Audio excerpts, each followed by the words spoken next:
So the number one UN Sustainable Development Goal is no poverty, to end poverty in all its forms everywhere. This is a TEDx audience, so I assume a lot of you probably know what the Sustainable Development Goals are, but they're a revision or a clarification on the original Millennium Goals. But in both iterations of these goals, the number one problem facing the global community is poverty. So what is poverty? The World Bank defines poverty as any individual living on less than $1.90 per day. And by this definition, there are more extreme poor living in sub-Saharan Africa than anywhere else in the entire world. In fact, 413 million out of the 736 extreme poor live in sub-Saharan Africa. There are more extreme poor in sub-Saharan Africa today than there were in 1990. As opposed to the rest of the world where, even Asia, there were almost 900 million people who came out of poverty in that same period. The UN has defined or set the goal, and the World Bank has clarified what success in this space actually looks like. And we know where the problem exists the most. Shouldn't every economic development organization working in Africa be driving hard towards this precise goal? Because it's been defined by very smart people that are more intelligent than I am. But the problem is that people don't measure themselves against this goal. It's actually very rare, if not impossible, to find nonprofits that measure their success against $1.90 per person per day. So why is that? Well, I think the first reason is because it's just really difficult. A lot of clients we work with start on 10, 15 cents per day, and to raise these clients and their households up to $1.90, it seems pretty ominous, right? For us and our organizations to measure ourselves against such a high goal seems like it's almost an impossible goal. So I work for an organization called Capable. And Capable works with subsistence farmers living in northern Uganda who on average live on less than 20 cents a day at the beginning of our program. A couple of years ago, we designed and started Capable with the intent to unlock the potential of those living in poverty. It sounds like a pretty good mission statement for a nonprofit, almost like some marketing material, but we've since refined that goal to be more precise in our language. We aim to increase the income of our clients and their entire households above the international extreme poverty line. So why did we make that change? Well, for one reason, we think that it's time that nonprofits and economic development organizations got serious about the outcomes they reach.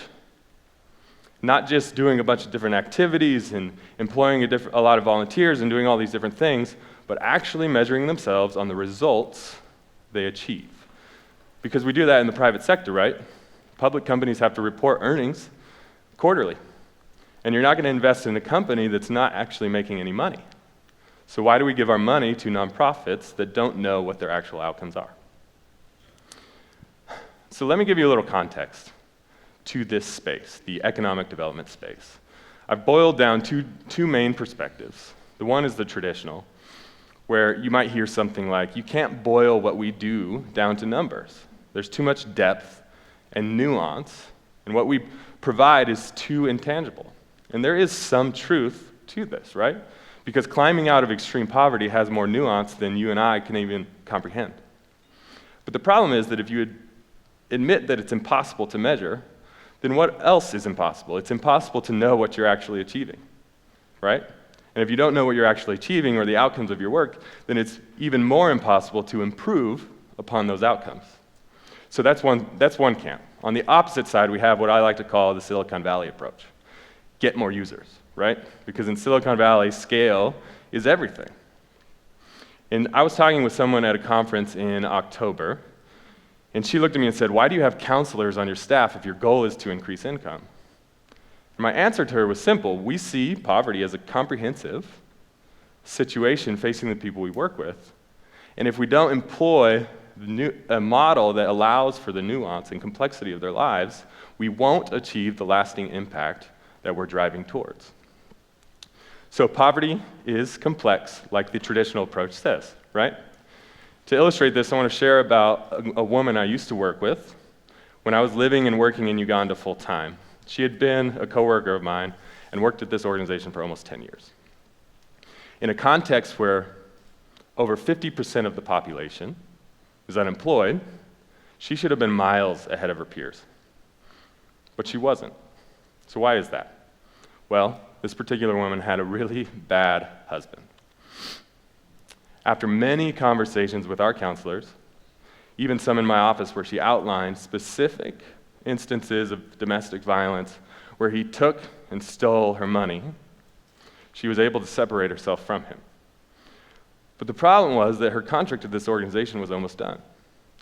So 8 years into this, all this income that she would have had to start anew, start afresh, she was kind of back at square one. So thankfully, she had enough to land on her feet, but she didn't have enough to pull her entire family, her kids, out of extreme poverty. So why do I share that story? I share that story to show you the complexity of the situation she faced. And I hope we all can realize that the millions of other people living in these situations have their own nuances and complexities. Their lives are not all the same. So if poverty is complex and we need to pull from this traditional perspective of nuance, but we also realize we need to be precise in the goals and the outcomes that we're trying to achieve, the question is, can we live in this uncomfortable middle between the two? And my challenge here today is to say that we not only can, but to achieve lasting success or impact, we have to. One of my nonprofit heroes, Brian Stevenson, he is actually the lawyer highlighted in the movie Just Mercy. He says you cannot be an effective problem solver from a distance. There are details and nuances to these problems that you will miss unless you get in close enough to observe them. So how do we design an effective model in the uncomfortable middle between nuance and numbers? It's by precision and proximity. So what does precision and proximity look like? We can get into that. But first I want to say that Brian Stevenson isn't the only person to realize the need for proximity, right? We see it across industries. In fact, I recently attended business school, and in business school, human-centered design is quite popular. I'm sure some of you know this concept. IDEO has championed it. But at the bedrock of human-centered design is the concept of empathy. You need to know the people you're working with. You need to see their world, understand their feelings, value them as human beings, and communicate back to them your understanding. So can we achieve any of that empathy, any of those things, can we achieve that without making ourselves proximate to those people?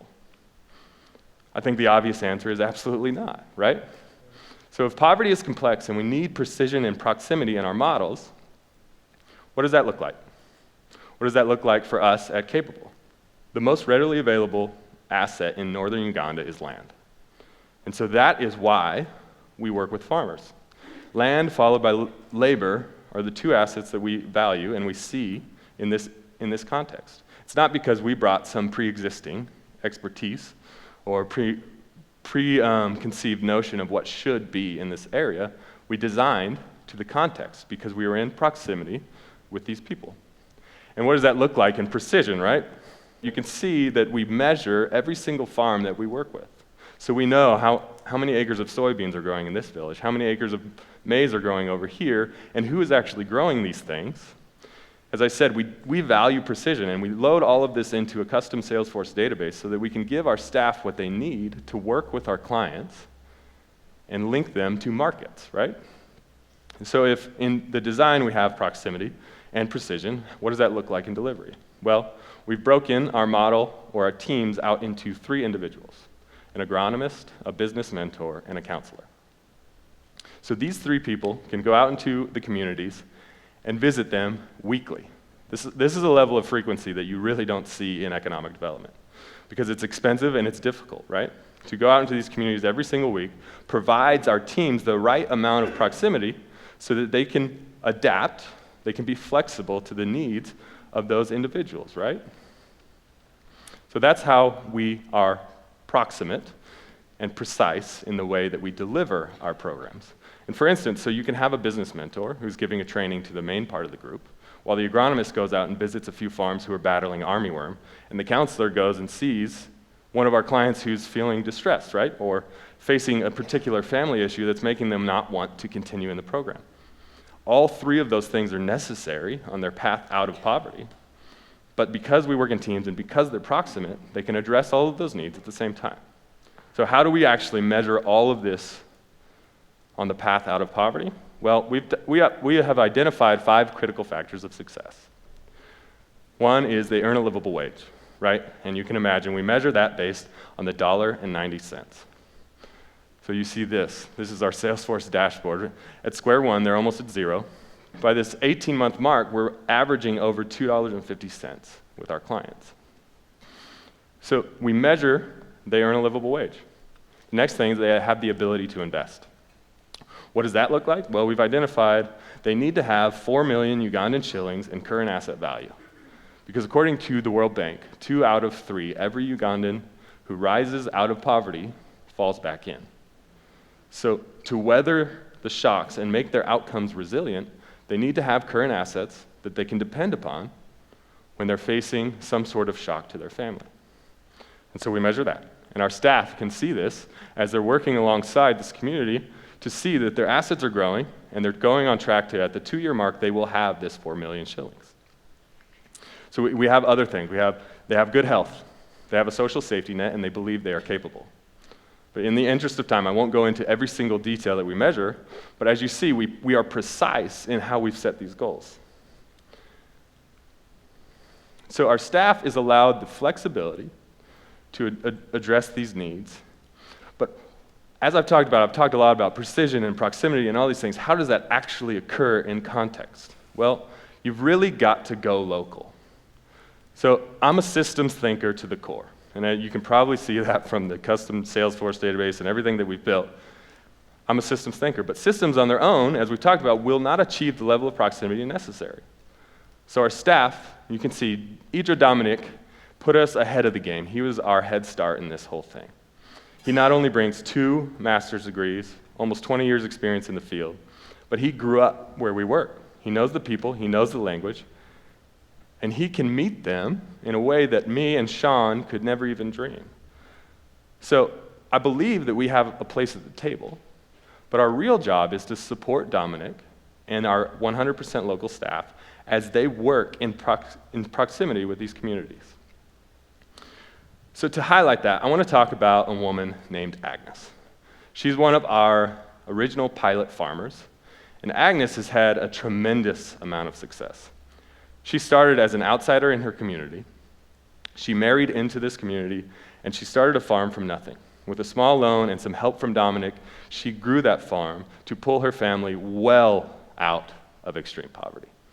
Agnes would probably be classified as middle class at this point.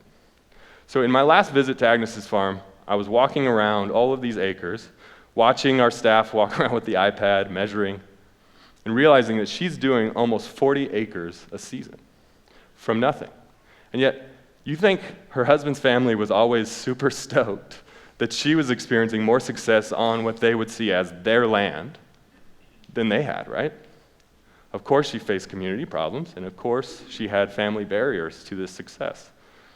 But along the way, she was able to achieve and break down those barriers, achieve success in so many different ways. And so because of Agnes and people like her, we've been able to replicate our model with 200 families. And this month, we're adding 600 more.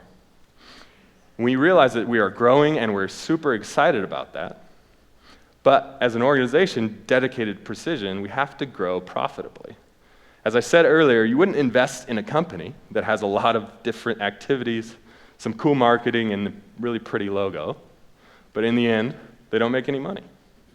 So why do we continue to give our money to organizations that can't actually point to the outcomes they're achieving? So as an organization, we're growing and we're excited about it, but we're going to grow at a pace where we can guarantee this precision and proximity in our model. So, because outcomes matter, right? So that's why we're doing this.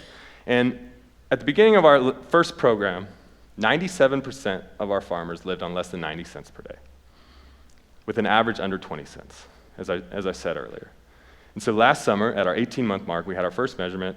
46% of our clients had already achieved $1.90. And that's not just the clients, that's them and their entire household are living above $1.90, with another 20 to 30% tracking to beat it by the end of the 24 months. So this growth is exciting and it's working. Because of people like Agnes, we've replicated it with her community. But I want to point back to Agnes, right? Because we can talk about all these numbers and all these things. But as I said earlier, poverty is comprehensive. Agnes, as we were leaving her farm on this last visit I mentioned, she got greeted by some employees, some male employees who lowered themselves physically to shake her hand. This type of greeting is typically reserved exclusively for men of power in this context. But because Agnes has achieved what she's achieved, because the community around her has replicated the model, and the entire community has risen up with her, these men were giving her that same respect shown to MPs, to people of power. And for me, seeing Agnes, I've known Agnes for 5 years now, it's just so awesome to see her breaking down barriers across sections, right? Because she's not only achieved economic success, but by establishing stability for her family and her community, she's broken down barriers of gender equality, Sustainable Development Goal number 5. She's also sending her kids to a higher quality education, Sustainable Development Goal number 4. So her success, just as her previous situation, is equally as comprehensive and nuanced in the way that she's achieving. It's portraying itself through all areas of her life. And so I want to point to that and realize that poverty is a comprehensive and tangible problem. So if we invest in the right organizations who achieve outcomes with people like Agnes, we can deliver effective models that achieve outcomes that are equally comprehensive and tangible. I thank you for your time.